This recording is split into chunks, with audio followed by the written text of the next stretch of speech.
বান্দার হক কি দূরের কথা, একটা পশু পাখির সাথেও আপনি খারাপ আচরণ অন্যায়ভাবে তাকে হত্যা করতে পারবেন।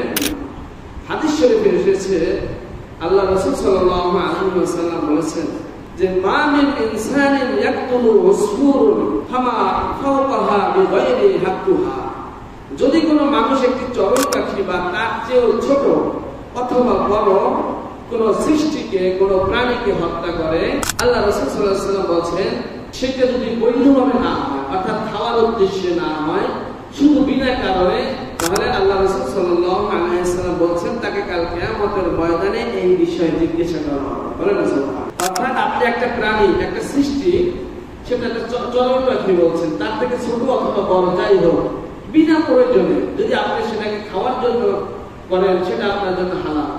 বিনা কারণে অনেকে পারে না, একটা যে কোনো প্রাণী পাইছে আর মাছ, গায়ে শক্তি আছে, লাঠি আছে, একটা দিয়ে মেরে ফেলছে, এটা যদি কেউ করে, বলছে কাল কিয়ামতের ময়দানে তাকে জিজ্ঞাসা করা হবে এটা কেন করলো। এরপরে আল্লাহ হাদিসে আল্লাহ রাসূল সাল্লাল্লাহু আলাইহি ওয়াসাল্লাম বলছেন একজন মহিলা জাহান্নামে যাওয়ার অন্যতম একটা কারণ ছিল একটা বিড়ালকে সে আবদ্ধ ঘরে আটকে রাখছে। সেই ঘরের মধ্যে এমন ভাবে আটকে রাখছে, তাকে কোনো খানা দেয় নাই, কোনো পানিও দেয় নাই, এমনকি সে সেখানে কোনো পোকামাকড় পর্যন্ত খেতে পারে নাই। এইভাবে বেঁধে রাখার কারণে তাকে আল্লাহ রাসূল সাল্লাল্লাহু আলাইহি ওয়াসাল্লাম বলছেন সেই মহিলা জাহান্নামী হয়ে গেছে। বলেন নাউযুবিল্লাহ। একটা প্রাণী সে হত্যা করছে, বিড়াল, সেই বিড়ালটা কি করছে, সেটা আবদ্ধ ঘরে আটকে রাখছে, সরাসরি মারে না, না খাওয়াই রাখছে, যার কারণে সে আস্তে আস্তে ঢুকে ঢুকে সেখানে মারা গেছে।